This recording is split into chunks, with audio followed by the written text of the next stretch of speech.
Adventure 8 of The Adventures of Sherlock Holmes by Sir Arthur Conan Doyle. Adventure 8. The Adventure of the Speckled Band. On glancing over my notes of the 70-odd cases in which I have during the last 8 years studied the methods of my friend Sherlock Holmes, I find many tragic, some comic, a large number merely strange, but none commonplace. For, working as he did rather for the love of his art than for the acquirement of wealth, he refused to associate himself with any investigation which did not tend towards the unusual and even the fantastic. Of all these varied cases, however, I cannot recall any which presented more singular features than that which was associated with the well-known Surrey family of the Roylotts of Stoke Moran. The events in question occurred in the early days of my association with Holmes, when we were sharing rooms as bachelors in Baker Street. It is possible that I might have placed them upon record before, but a promise of secrecy was made at the time, from which I have only been freed during the last month by the untimely death of the lady to whom the pledge was given. It is perhaps as well that the facts should now come to light, for I have reasons to know that there are widespread rumours as to the death of Dr. Grimesby Roylott, which tend to make the matter even more terrible than the truth. It was early in April in the year '83 that I woke one morning to find Sherlock Holmes standing fully dressed by the side of my bed. He was a late riser as a rule, and as the clock on the mantelpiece showed me that it was only 7:15, I blinked up at him in some surprise, and perhaps just a little resentment, for I was myself regular in my habits. "Very sorry to knock you up, Watson," said he, "but it's the common lot this morning. Mrs. Hudson has been knocked up. She retorted upon me, and I on you." "What is it, then? A fire?" "No, a client. It seems that a young lady has arrived in a considerable state of excitement, who insists upon seeing me. She is waiting now in the sitting-room. Now, when young ladies wander about the metropolis at this hour of the morning, and knock sleepy people up out of their beds, I presume that it is something very pressing which they have to communicate. Should it prove to be an interesting case, you would, I am sure, wish to follow it from the outset. I thought, at any rate, that I should call you and give you the chance." "My dear fellow, I would not miss it for anything." I had no keener pleasure than in following Holmes in his professional investigations, and in admiring the rapid deductions, as swift as intuitions and yet always founded on a logical basis, with which he unravelled the problems which were submitted to him. I rapidly threw on my clothes, and was ready in a few minutes to accompany my friend down to the sitting-room.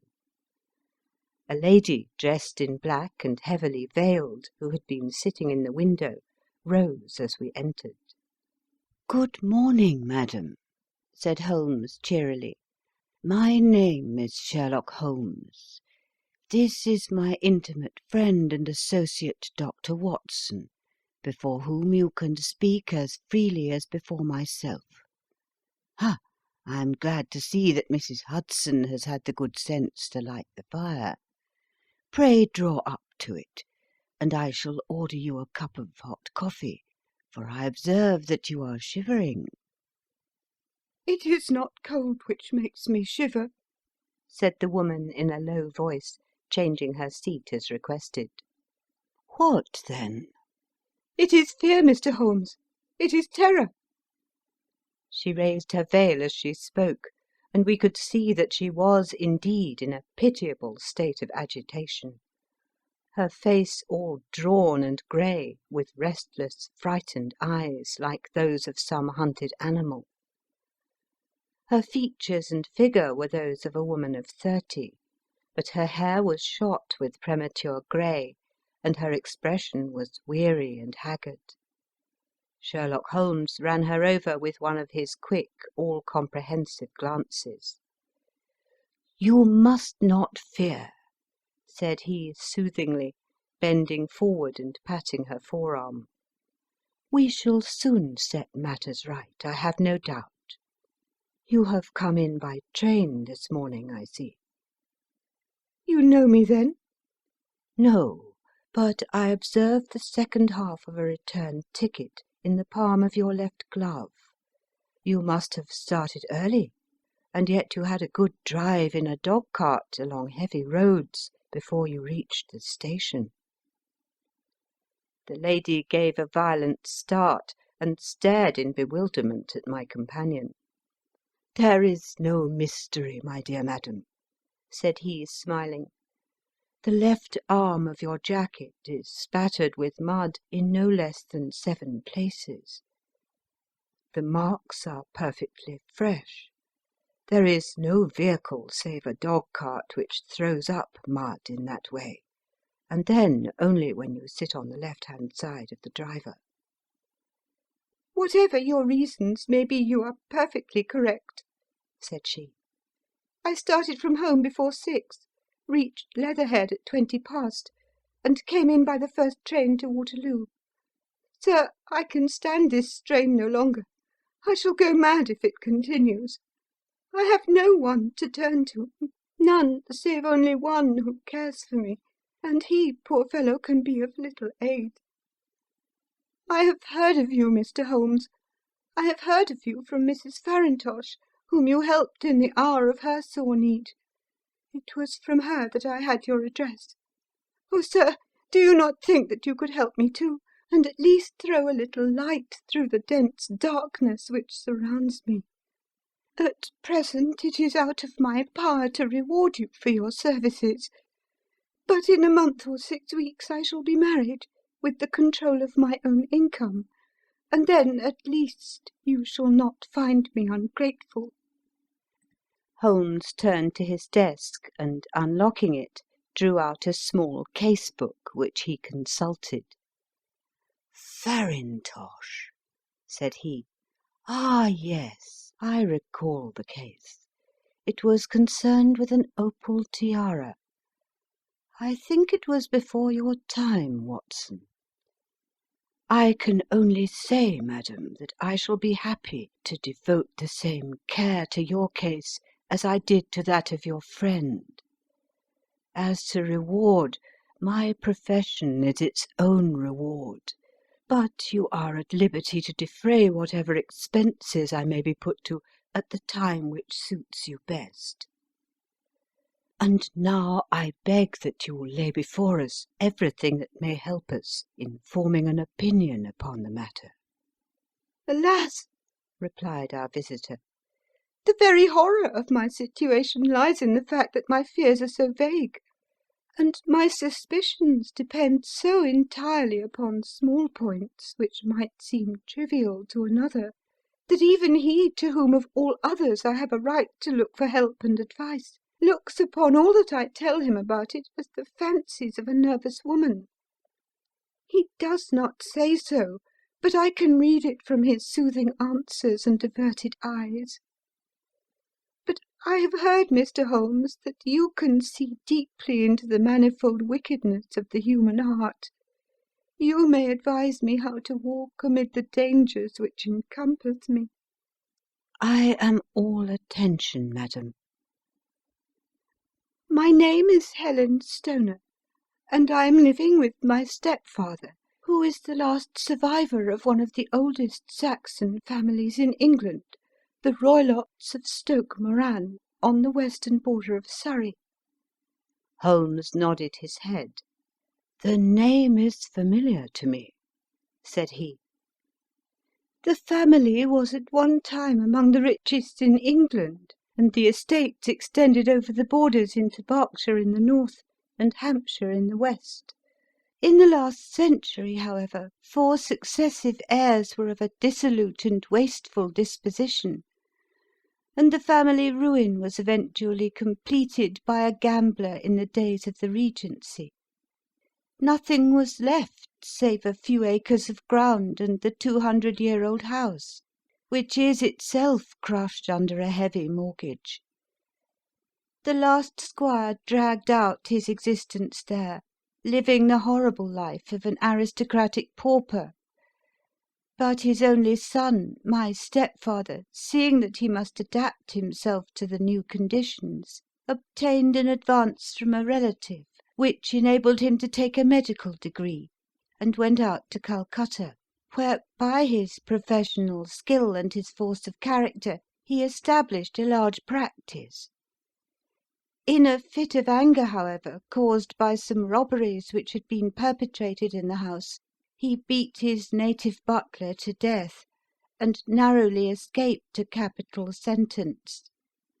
As it was, he suffered a long term of imprisonment, and afterwards returned to England a morose and disappointed man. When Dr. Roylott was in India, he married my mother, Mrs. Stoner, the young widow of Major General Stoner of the Bengal Artillery. My sister Julia and I were twins, and we were only 2 years old at the time of my mother's remarriage. She had a considerable sum of money, not less than £1,000 a year, and this she bequeathed to Dr. Roylott entirely while we resided with him, with a provision that a certain annual sum should be allowed to each of us in the event of our marriage. Shortly after our return to England, my mother died. She was killed 8 years ago in a railway accident near Crewe. Dr. Roylott then abandoned his attempts to establish himself in practice in London, and took us to live with him in the old ancestral house at Stoke Moran. The money which my mother had left was enough for all our wants, and there seemed to be no obstacle to our happiness. But a terrible change came over our stepfather about this time. Instead of making friends and exchanging visits with our neighbours, who had at first been overjoyed to see a Roylott of Stoke Moran back in the old family seat, he shut himself up in his house and seldom came out save to indulge in ferocious quarrels with whoever might cross his path. Violence of temper approaching to mania has been hereditary in the men of the family, and in my stepfather's case it had, I believe, been intensified by his long residence in the tropics. A series of disgraceful brawls took place, 2 of which ended in the police court, until at last he became the terror of the village, and the folks would fly at his approach, for he is a man of immense strength, and absolutely uncontrollable in his anger. Last week he hurled the local blacksmith over a parapet into a stream, and it was only by paying over all the money which I could gather together that I was able to avert another public exposure. He had no friends at all save the wandering gipsies, and he would give these vagabonds leave to encamp upon the few acres of bramble-covered land which represent the family estate, and would accept in return the hospitality of their tents, wandering away with them sometimes for weeks on end. He has a passion also for Indian animals, which are sent over to him by a correspondent, and he has at this moment a cheetah and a baboon which wander freely over his grounds, and are feared by the villagers almost as much as their master. You can imagine from what I say that my poor sister Julia and I had no great pleasure in our lives. No servant would stay with us, and for a long time we did all the work of the house. She was but 30 at the time of her death, and yet her hair had already begun to whiten, even as mine has. Your sister is dead, then? She died just 2 years ago, and it is of her death that I wish to speak to you. You can understand that, living the life which I have described, we were little likely to see anyone of our own age and position. We had, however, an aunt, my mother's maiden sister, Miss Honoria Westphale, who lives near Harrow, and we were occasionally allowed to pay short visits at this lady's house. Julia went there at Christmas 2 years ago, and met there a half-pay Major of Marines, to whom she became engaged. My stepfather learned of the engagement when my sister returned, and offered no objection to the marriage. But within a fortnight of the day which had been fixed for the wedding, the terrible event occurred which has deprived me of my only companion." Sherlock Holmes had been leaning back in his chair with his eyes closed and his head sunk in a cushion, but he half opened his lids now and glanced across at his visitor. "Pray be precise as to details," said he. "It is easy for me to be so, for every event of that dreadful time is seared into my memory. The manor house is, as I have already said, very old, and only one wing is now inhabited. The bedrooms in this wing are on the ground floor, the sitting rooms being in the central block of the buildings. Of these bedrooms, the first is Dr. Roylott's, the second my sister's, and the third my own. There is no communication between them, but they all open out into the same corridor. Do I make myself plain?" "Perfectly so." "The windows of the 3 rooms open out upon the lawn. That fatal night Dr. Roylott had gone to his room early, though we knew that he had not retired to rest, for my sister was troubled by the smell of the strong Indian cigars which it was his custom to smoke. She left her room, therefore, and came into mine, where she sat for some time chatting about her approaching wedding. At 11 o'clock she rose to leave me, but she paused at the door and looked back. "Tell me, Helen," said she, "have you ever heard anyone whistle in the dead of the night?" "Never," said I. "I suppose that you could not possibly whistle yourself in your sleep?" "Certainly not. But why?" "Because during the last few nights I have always, about 3 in the morning, heard a low, clear whistle. I am a light sleeper, and it has awakened me. I cannot tell where it came from, perhaps from the next room, perhaps from the lawn. I thought that I would just ask you whether you had heard it." "No, I have not. It must be those wretched gipsies in the plantation." "Very likely, and yet if it were on the lawn, I wonder that you did not hear it also." "Ah, but I sleep more heavily than you." "Well, it is of no great consequence, at any rate."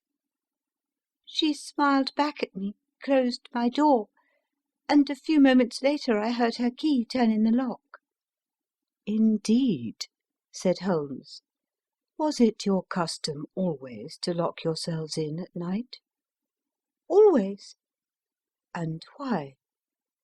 "I think that I mentioned to you that the doctor kept a cheetah and a baboon.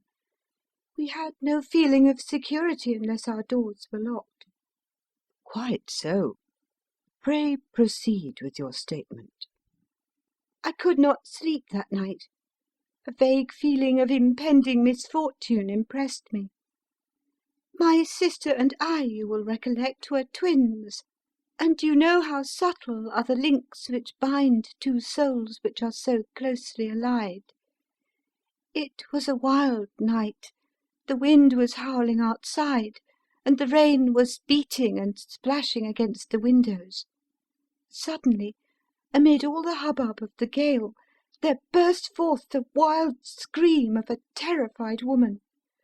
I knew that it was my sister's voice. I sprang from my bed, wrapped a shawl round me, and rushed into the corridor.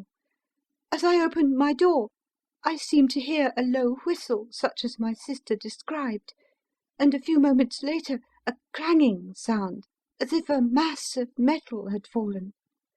As I ran down the passage, my sister's door was unlocked. and revolved slowly upon its hinges. I stared at it horror-stricken, not knowing what was about to issue from it. By the light of the corridor lamp, I saw my sister appear at the opening, her face blanched with terror, her hands groping for help, her whole figure swaying to and fro like that of a drunkard. I ran to her and threw my arms round her, but at that moment her knees seemed to give way, and she fell to the ground. She writhed as one who is in terrible pain, and her limbs were dreadfully convulsed. At first I thought that she had not recognized me, but as I bent over her, she suddenly shrieked out in a voice which I shall never forget, "Oh, my God, Helen! It was the band! The Speckled Band!" There was something else which she would fain have said, and she stabbed with her finger into the air in the direction of the doctor's room. But a fresh convulsion seized her and choked her words. I rushed out, calling loudly for my stepfather, and I met him hastening from his room in his dressing-gown. When he reached my sister's side, she was unconscious, and though he poured brandy down her throat and sent for medical aid from the village, all efforts were in vain, for she slowly sank and died without having recovered her consciousness. Such was the dreadful end of my beloved sister. "One moment," said Holmes. "Are you sure about this whistle and metallic sound? Could you swear to it?" That was what the county coroner asked me at the inquiry. It is my strong impression that I heard it, and yet, among the crash of the gale and the creaking of an old house, I may possibly have been deceived. Was your sister dressed? No, she was in her nightdress. In her right hand was found the charred stump of a match, and in her left a matchbox. Showing that she had struck a light and looked about her when the alarm took place. That is important. And what conclusions did the coroner come to? He investigated the case with great care, for Dr. Roylott's conduct had long been notorious in the county, but he was unable to find any satisfactory cause of death. My evidence showed that the door had been fastened upon the inner side, and the windows were blocked by old-fashioned shutters with broad iron bars, which were secured every night.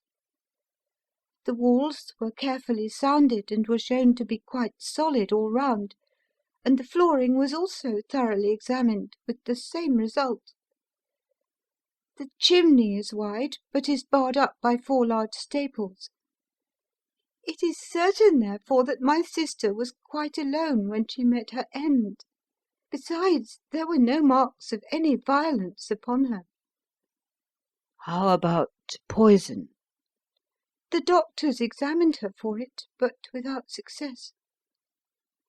What do you think that this unfortunate lady died of, then? It is my belief that she died of pure fear and nervous shock, though what it was that frightened her I cannot imagine. Were there gypsies in the plantation at the time? Yes, there are nearly always some there. Ah, and what did you gather from this allusion to a band, a speckled band? Sometimes I have thought that it was merely the wild talk of delirium. Sometimes that it may have referred to some band of people, perhaps to these very gypsies in the plantation. I do not know whether the spotted handkerchiefs which so many of them wear over their heads might have suggested the strange adjective which he used. Holmes shook his head like a man who is far from being satisfied. "These are very deep waters," said he. "Pray go on with your narrative." 2 years have passed since then, and my life has been until lately lonelier than ever. A month ago, however, a dear friend whom I have known for many years has done me the honour to ask my hand in marriage. His name is Armitage, Percy Armitage, the second son of Mr. Armitage of Crane Water, near Reading. My stepfather has offered no opposition to the match, and we are to be married in the course of the spring. 2 days ago some repairs were started in the west wing of the building, and my bedroom wall has been pierced, so that I have had to move into the chamber in which my sister died, and to sleep in the very bed in which she slept. Imagine, then, my thrill of terror when, last night, as I lay awake, thinking over her terrible fate, I suddenly heard in the silence of the night the low whistle which had been the herald of her own death. I sprang up and lit the lamp, but nothing was to be seen in the room. I was too shaken to go to bed again, however, so I dressed, and as soon as it was daylight I slipped down, got a dog-cart at the Crown Inn, which is opposite, and drove to Leatherhead, from whence I have come on this morning, with the one object of seeing you and asking your advice." "You have done wisely," said my friend. "But have you told me all?" "Yes, all." "Miss Roylott, you have not. You are screening your stepfather." "Why? What do you mean?" For answer, Holmes pushed back the frill of black lace which fringed the hand that lay upon our visitor's knee. 5 little livid spots, the marks of 4 fingers and a thumb, were printed upon the white wrist. "You have been cruelly used," said Holmes. The lady coloured deeply and covered over her injured wrist. "He is a hard man," she said, "and perhaps he hardly knows his own strength." There was a long silence, during which Holmes leaned his chin upon his hands and stared into the crackling fire. "This is a very deep business," he said at last. "There are 1,000 details which I should desire to know before I decide upon our course of action. Yet we have not a moment to lose. If we were to come to Stoke Moran today, would it be possible for us to see over these rooms without the knowledge of your stepfather?"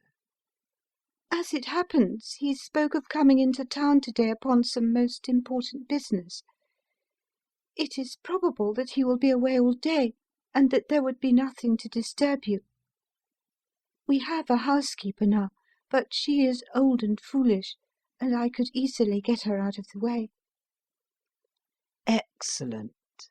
You are not averse to this trip, Watson?" "By no means." "Then we shall both come. What are you going to do yourself?" "I have 1 or 2 things which I would wish to do now that I am in town, but I shall return by the 12 o'clock train, so as to be there in time for your coming." "And you may expect us early in the afternoon. I have myself some small business matters to attend to. Will you not wait and breakfast?" "No, I must go. My heart is lightened already since I have confided my trouble to you. I shall look forward to seeing you again this afternoon." She dropped her thick black veil over her face and glided from the room. "And what do you think of it all, Watson?" asked Sherlock Holmes, leaning back in his chair. "It seems to me to be a most dark and sinister business." "Dark enough and sinister enough." "Yet if the lady is correct in saying that the flooring and walls are sound, and that the door, window, and chimney are impassable, then her sister must have been undoubtedly alone when she met her mysterious end." "What becomes, then, of these nocturnal whistles And what of the very peculiar words of the dying woman? I cannot think. When you combine the ideas of whistles at night, the presence of a band of gypsies who are on intimate terms with this old doctor, the fact that we have every reason to believe that the doctor has an interest in preventing his stepdaughter's marriage, the dying allusion to a band, and finally the fact that Miss Helen Stoner heard a metallic clang, which might have been caused by one of those metal bars that secured the shutters falling back into its place, I think that there is good ground to think that the mystery may be cleared along those lines. But what, then, did the gypsies do? I cannot imagine. I see many objections to any such theory. And so do I. It is precisely for that reason that we are going to Stoke Moran this day. I want to see whether the objections are fatal, or if they may be explained away. But what in the name of the devil? The ejaculation had been drawn from my companion by the fact that our door had been suddenly dashed open, and that a huge man had framed himself in the aperture.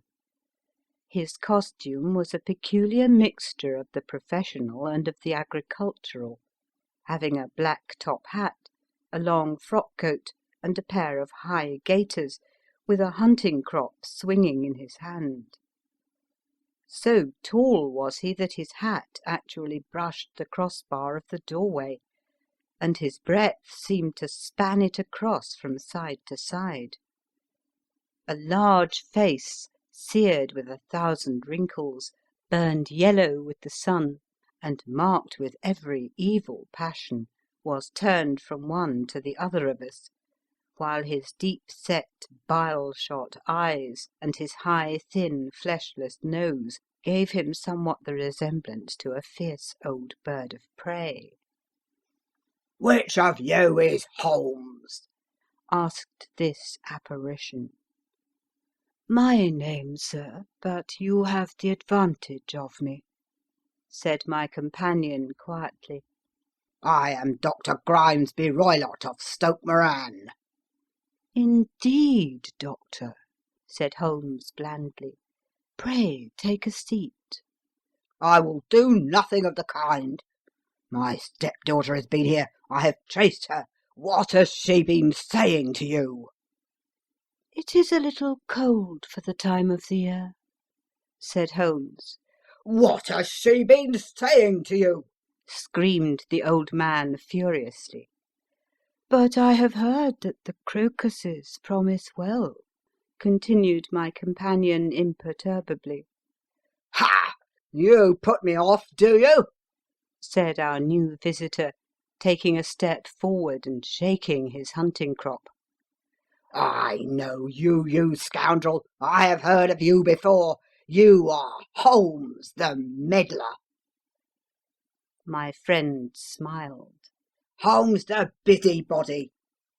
His smile broadened. "Holmes, the Scotland Yard Jack-in-Office." Holmes chuckled heartily. "Your conversation is most entertaining," said he. "When you go out, close the door, for there is a decided draught." "I will go when I've had my say. Don't you dare to meddle with my affairs. I know that Miss Stoner has been here. I traced her. I am a dangerous man to fall foul of. See here." He stepped swiftly forward, seized the poker, and bent it into a curve with his huge brown hands. "See that you keep yourself out of my grip," he snarled, and hurling the twisted poker into the fireplace, he strode out of the room. "He seems a very amiable person," said Holmes, laughing. "I am not quite so bulky, but if he had remained, I might have shown him that my grip was not much more feeble than his own." As he spoke, he picked up the steel poker and, with a sudden effort, straightened it out again. Fancy his having the insolence to confound me with the official detective force. This incident gives zest to our investigation, however, and I only trust that our little friend will not suffer from her imprudence in allowing this brute to trace her. And now, Watson, we shall order breakfast, and afterwards I shall walk down to Doctor's Commons, where I hope to get some data which may help us in this matter. It was nearly 1 o'clock when Sherlock Holmes returned from his excursion. He held in his hand a sheet of blue paper, scrawled over with notes and figures. "I have seen the will of the deceased wife," said he. "To determine its exact meaning, I have been obliged to work out the present prices of the investments with which it is concerned. The total income, which at the time of the wife's death was little short of £1,100, is now, through the fall in agricultural prices, not more than £750. Each daughter can claim an income of £250 in case of marriage. It is evident, therefore, that if both girls had married, this beauty would have had a mere pittance, while even one of them would cripple him to a very serious extent. My morning's work has not been wasted, since it has proved that he has the very strongest motives for standing in the way of anything of the sort. And now, Watson, this is too serious for dawdling, especially as the old man is aware that we are interesting ourselves in his affairs. So if you are ready, we shall call a cab and drive to Waterloo. I should be very much obliged if you would slip your revolver into your pocket. An Ely's No. 2 is an excellent argument with gentlemen who can twist steel pokers into knots. That and a toothbrush are, I think, all that we need." At Waterloo we were fortunate in catching a train for Leatherhead, where we hired a trap at the station inn, and drove for 4 or 5 miles through the lovely Surrey lanes. It was a perfect day, with a bright sun and a few fleecy clouds in the heavens. The trees and wayside hedges were just throwing out their first green shoots, and the air was full of the pleasant smell of the moist earth. To me, at least, there was a strange contrast between the sweet promise of the spring and this sinister quest upon which we were engaged.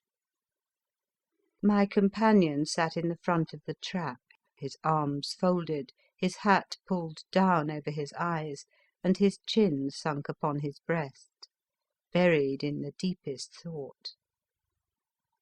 Suddenly, however, he started, tapped me on the shoulder, and pointed over the meadows. "Look there," said he. A heavily timbered park stretched up in a gentle slope, thickening into a grove at the highest point. From amid the branches there jutted out the grey gables and high roof-tree of a very old mansion. "Stoke Moran?" said he. "Yes, sir, that be the house of Dr. Grimesby Roylott," remarked the driver. "There is some building going on there," said Holmes. "That is where we are going." "There's the village," said the driver, pointing to a cluster of roofs some distance to the left. "But if you want to get to the house, you'll find it shorter to get over this stile, and so by the footpath over the fields. There it is, where the lady is walking." "And the lady, I fancy, is Miss Stoner," observed Holmes, shading his eyes. "Yes, I think we had better do as you suggest." We got off, paid our fare, and the trap rattled back on its way to Leatherhead. "I thought it as well," said Holmes as we climbed the stile, "that this fellow should think we had come here as architects, or on some definite business. It may stop his gossip. Good afternoon, Miss Stoner. You see that we have been as good as our word." Our client of the morning had hurried forward to meet us, with a face which spoke her joy. "I have been waiting so eagerly for you," she cried, shaking hands with us warmly. "All has turned out splendidly. Dr. Roylott has gone to town, and it is unlikely that he will be back before evening." "We have had the pleasure of making the doctor's acquaintance," said Holmes, and in a few words he sketched out what had occurred. Miss Stoner turned white to the lips as she listened. "Good heavens!" she cried. "He has followed me, then?" "So it appears." "He is so cunning that I never know when I am safe from him. What will he say when he returns?" "He must guard himself, for he may find that there is someone more cunning than himself upon his track. You must lock yourself up from him tonight. If he is violent, we shall take you away to your aunt's at Harrow. Now, we must make the best use of our time, so kindly take us at once to the rooms which we are to examine." The building was of grey lichen-blotched stone, with a high central portion and two curving wings like the claws of a crab thrown out on each side. In one of these wings the windows were broken and blocked with wooden boards, while the roof was partly caved in, a picture of ruin. The central portion was in little better repair, but the right-hand block was comparatively modern, and the blinds in the windows, with the blue smoke curling up from the chimneys, showed that this was where the family resided. Some scaffolding had been erected against the end wall, and the stonework had been broken into, but there were no signs of any workman at the moment of our visit. Holmes walked slowly up and down the ill-trimmed lawn, and examined with deep attention the outsides of the windows. "This, I take it, belongs to the room in which you used to sleep. The centre one to your sister's, and the one next to the main building to Dr. Roylott's chamber." "Exactly so, but I am now sleeping in the middle one." "Pending the alterations, as I understand. By the way, there does not seem to be any very pressing need for repairs at that end wall." "There were none. I believe that it was an excuse to move me from my room." "Ah, that is suggestive. Now, on the other side of this narrow wing runs the corridor from which these three rooms open. There are windows in it, of course?" "Yes, but very small ones, too narrow for anyone to pass through." "As you both locked your doors at night, your rooms were unapproachable from that side. Now, would you have the kindness to go into your room and bar your shutters?" Miss Stoner did so, and Holmes, after a careful examination through the open window, endeavoured in every way to force the shutter open, but without success. There was no slit through which a knife could be passed to raise the bar. Then with his lens he tested the hinges, but they were of solid iron, built firmly into the massive masonry. Said he, scratching his chin in some perplexity. "My theory certainly presents some difficulties. No one could pass these shutters if they were bolted. Well, we shall see if the inside throws any light upon the matter." A small side door led into the whitewashed corridor from which the 3 bedrooms opened. Holmes refused to examine the third chamber, so we passed at once to the second, that in which Miss Stoner was now sleeping, and in which her sister had met with her fate. It was a homely little room, with a low ceiling and a gaping fireplace, after the fashion of old country houses. A brown chest of drawers stood in one corner, a narrow white counterpaned bed in another, and a dressing-table on the left-hand side of the window. These articles, with two small wicker-work chairs, made up all the furniture in the room, save for a square of Wilton carpet in the centre. The boards round and the panelling of the walls were of brown worm-eaten oak, so old and discoloured that it may have dated from the original building of the house. Holmes drew one of the chairs into a corner and sat silent, while his eyes travelled round and up and down, taking in every detail of the apartment. "Where does that bell communicate with?" he asked at last, pointing to a thick bell-rope which hung down beside the bed, the tassel actually lying upon the pillow.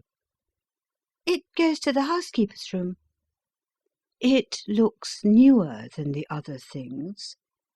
"Yes, it was only put there a couple of years ago." "Your sister asked for it, I suppose?" "No, I never heard of her using it. We used always to get what we wanted for ourselves." "Indeed. It seemed unnecessary to put so nice a bell-pull there. You will excuse me for a few minutes while I satisfy myself as to this floor."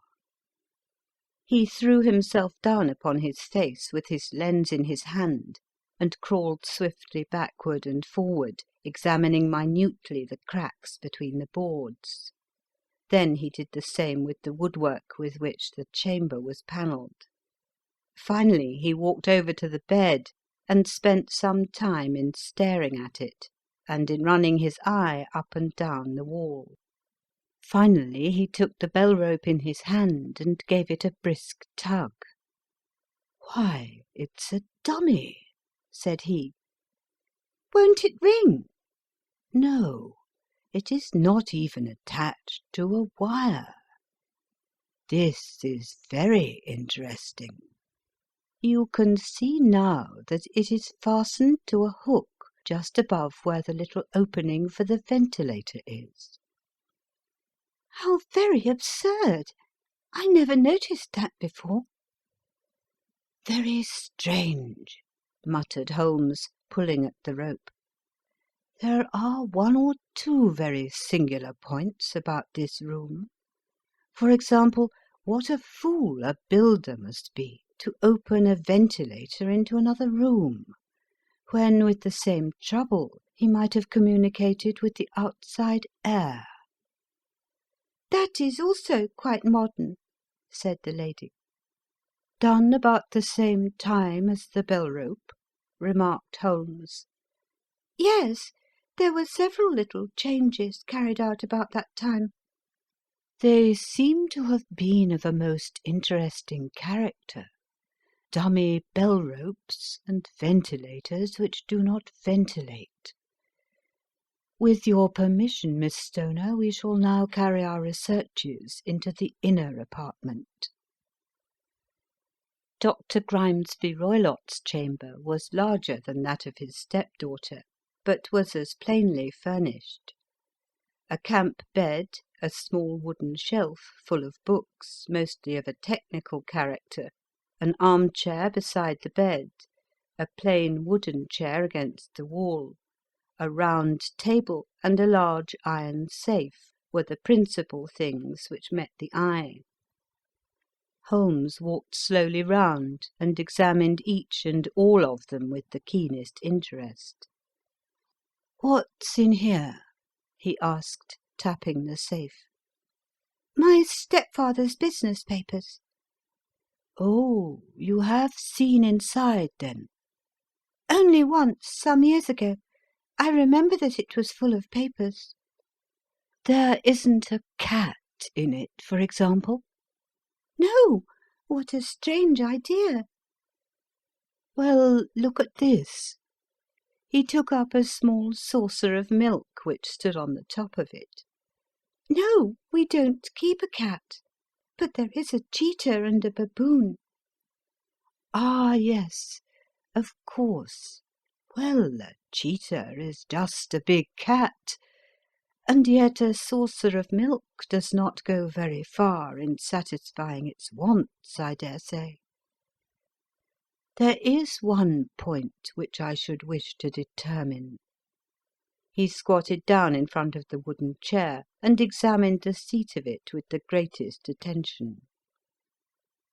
"Thank you. That is quite settled," said he, rising and putting his lens in his pocket. "Hello! Here is something interesting." The object which had caught his eye was a small dog-lash hung on one corner of the bed. The lash, however, was curled upon itself and tied so as to make a loop of whipcord.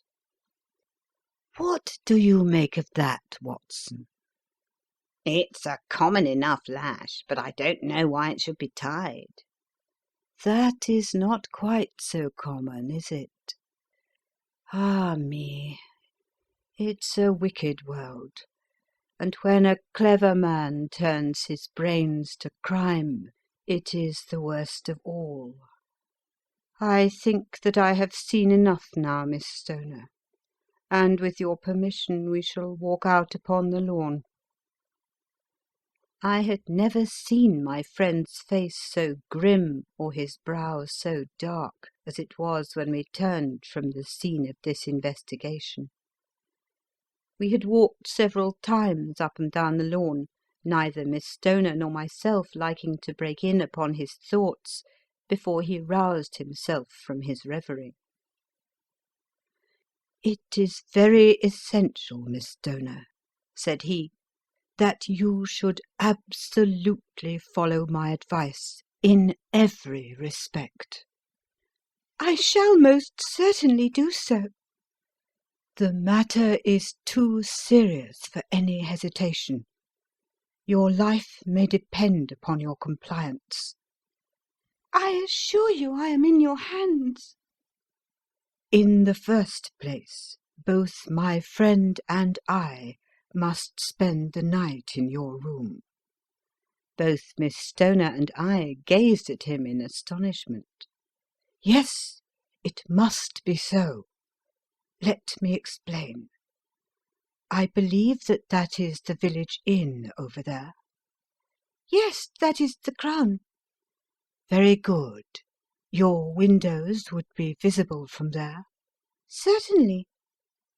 "You must confine yourself to your room on pretence of a headache when your stepfather comes back. Then, when you hear him retire for the night, you must open the shutters of your window, undo the hasp, put your lamp there as a signal to us, and then withdraw quietly with everything which you are likely to want into the room which you used to occupy. I have no doubt that in spite of the repairs you could manage there for one night." "Oh, yes, easily."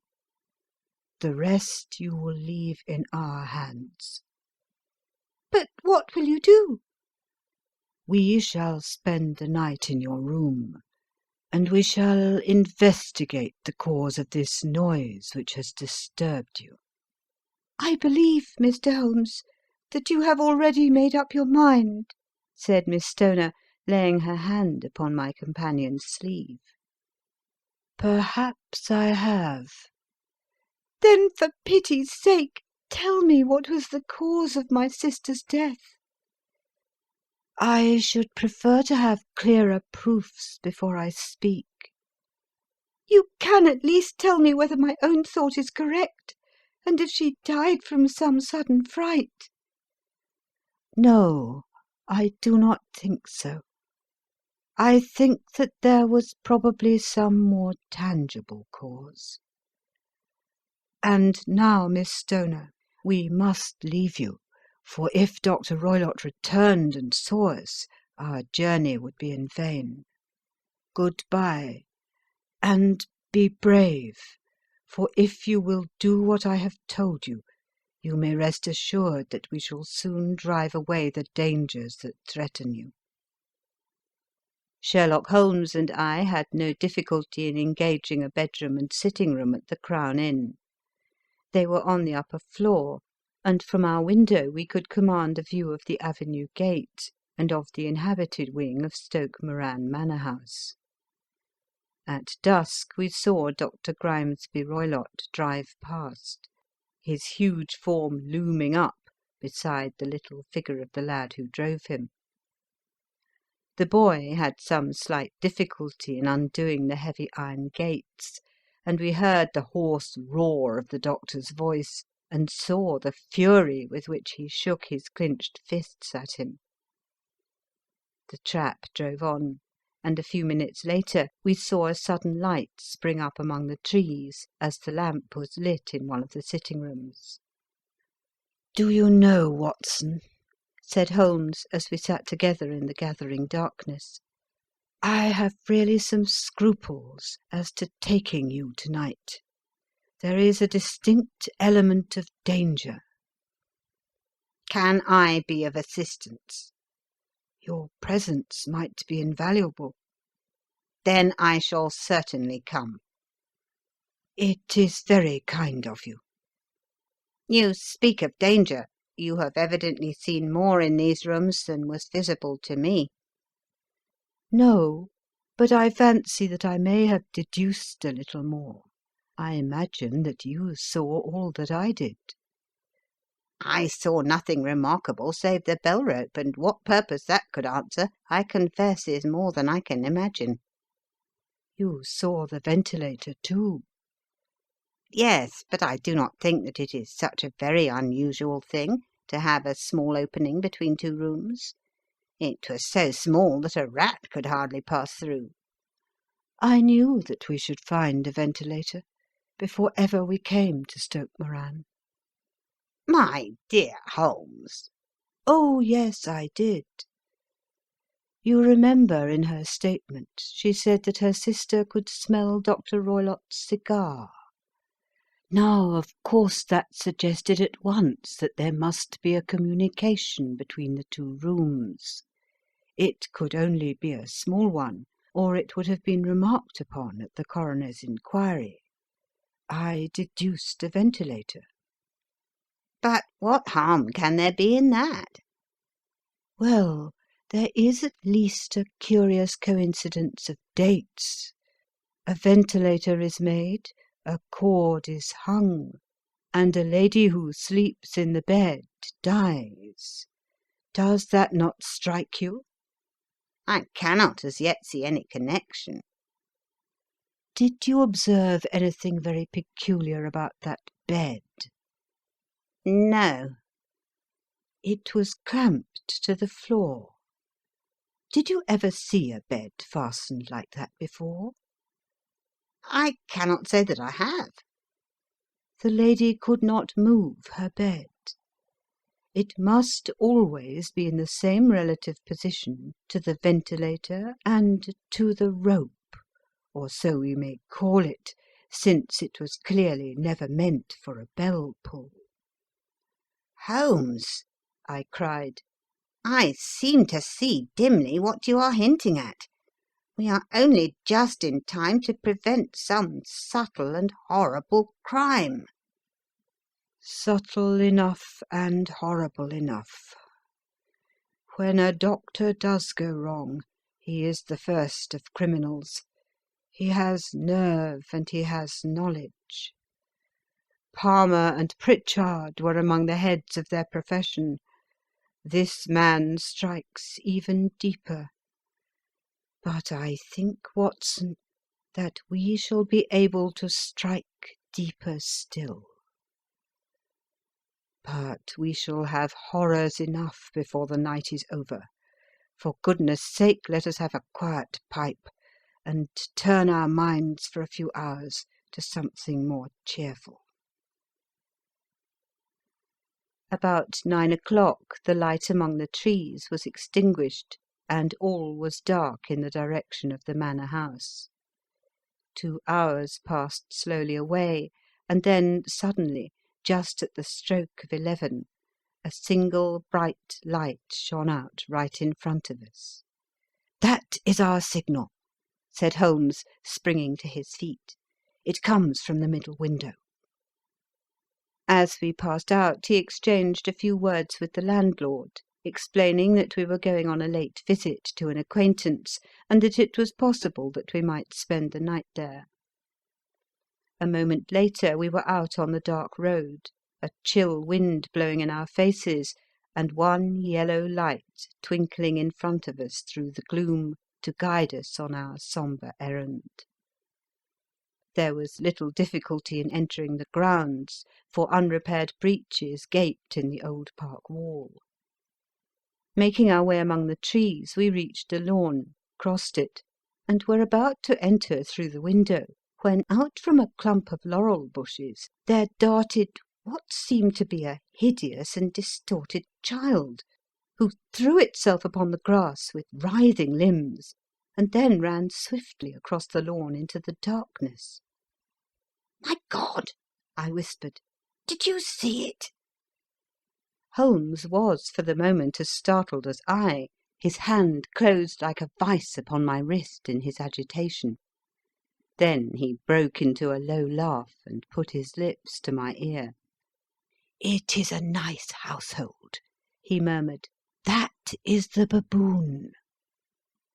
I had forgotten the strange pets which the doctor affected. There was a cheetah, too. Perhaps we might find it upon our shoulders at any moment.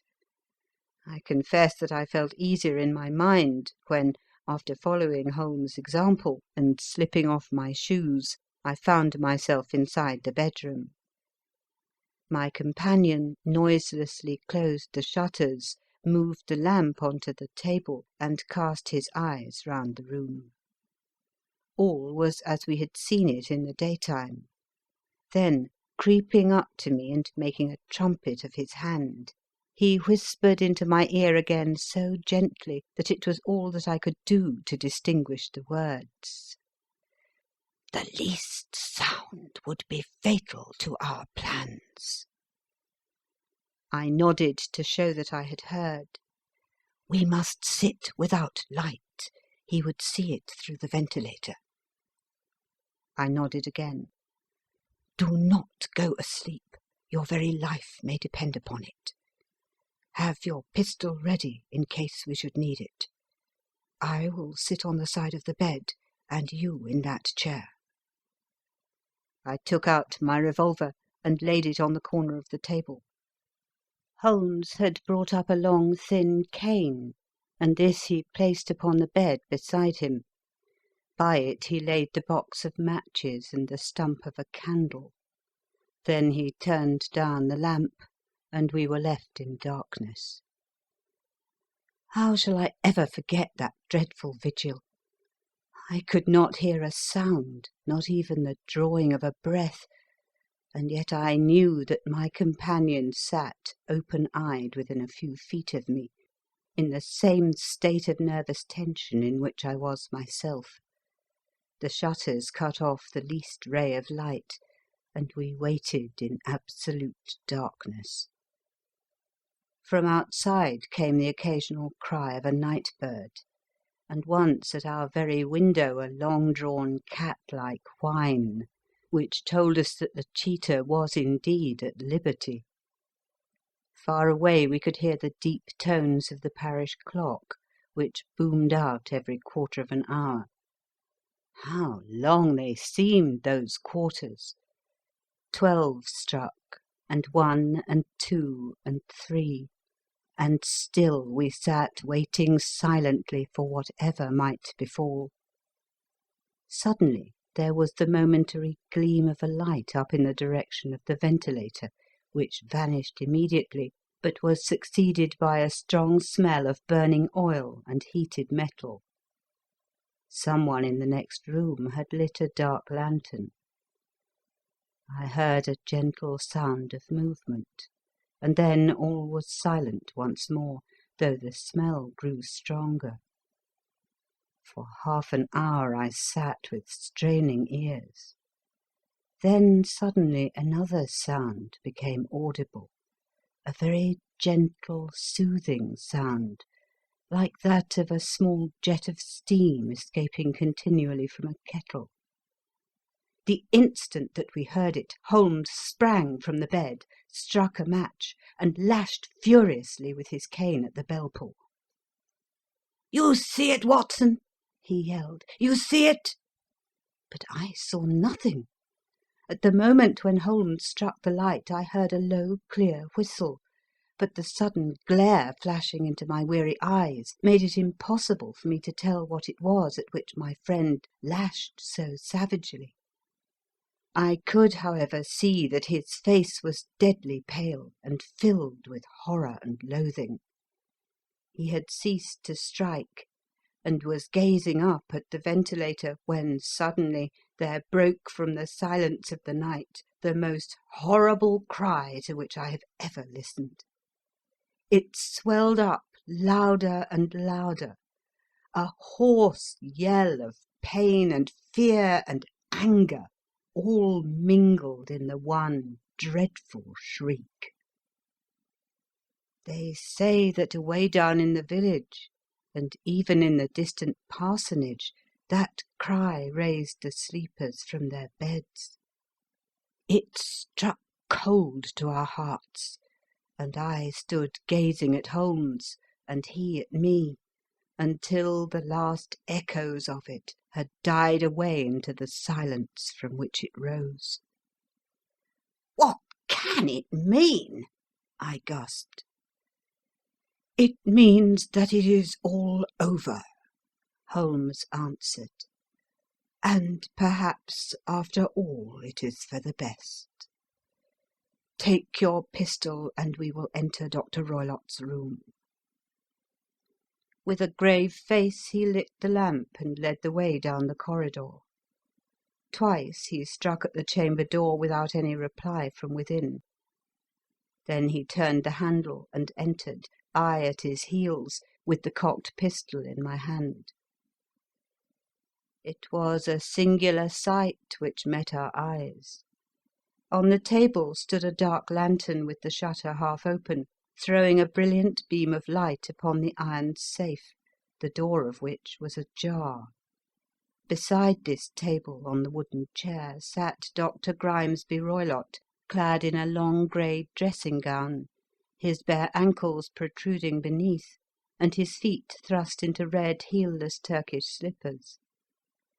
Across his lap lay the short stock with the long lash which we had noticed during the day. His chin was cocked upward, and his eyes were fixed in a dreadful, rigid stare at the corner of the ceiling. Round his brow he had a peculiar yellow band with brownish speckles, which seemed to be bound tightly round his head. As we entered he made neither sound nor motion. "The band! The speckled band!" whispered Holmes. I took a step forward.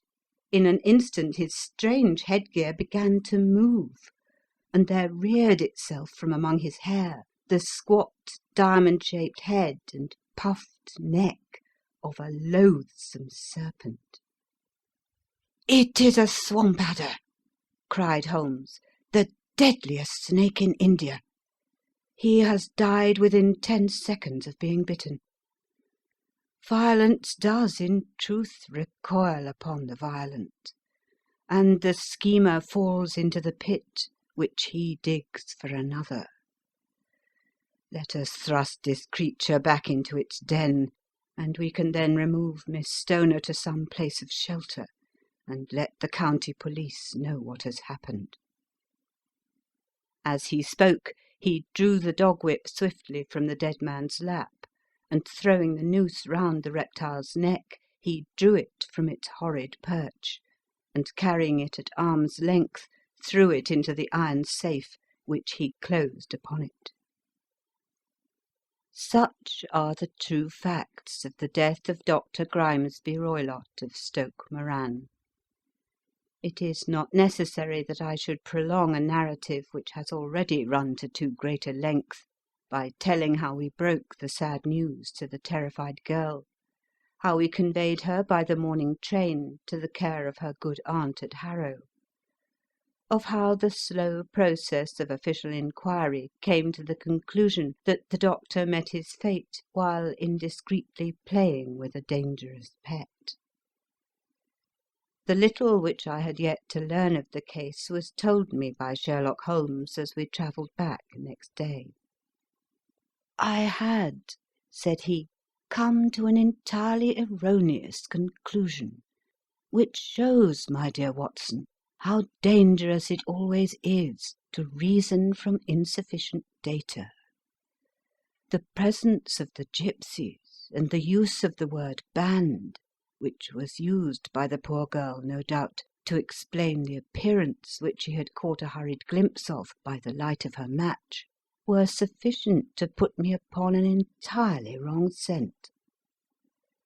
I can only claim the merit that I instantly reconsidered my position when, however, it became clear to me that whatever danger threatened an occupant of the room could not come either from the window or the door.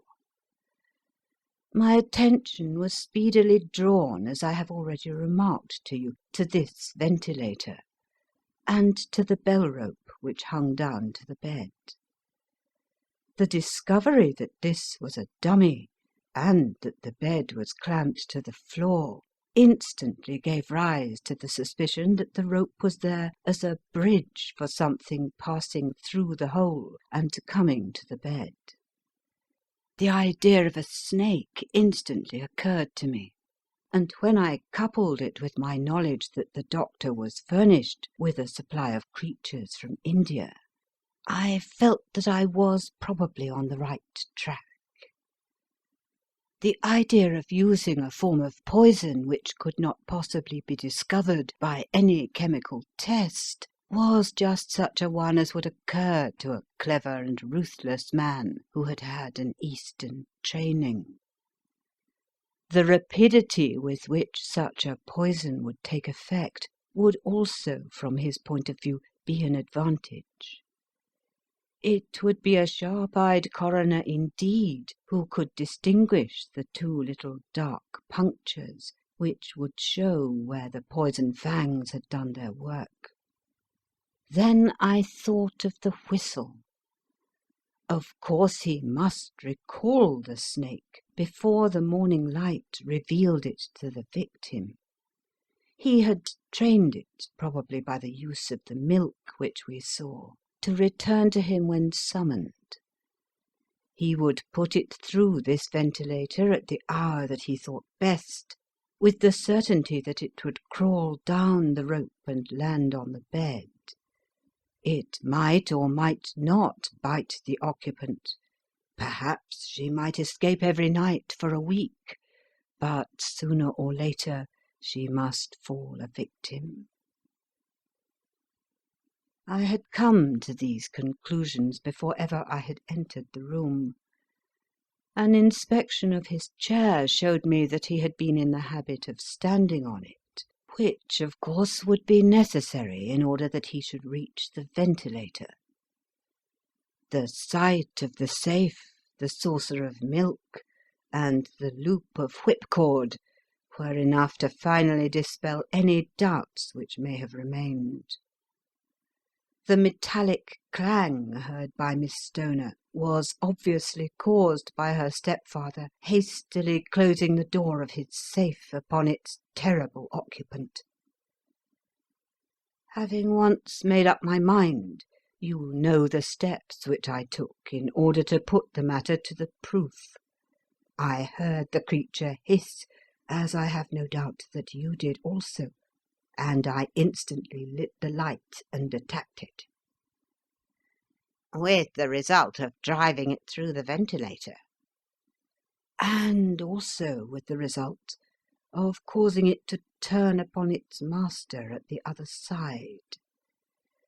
Some of the blows of my cane came home, and roused its snakish temper, so that it flew upon the first person it saw. In this way I am no doubt indirectly responsible for Dr. Grimesby Roylott's death, and I cannot say that it is likely to weigh very heavily upon my conscience. End of Adventure 8. The Adventure of the Speckled Band.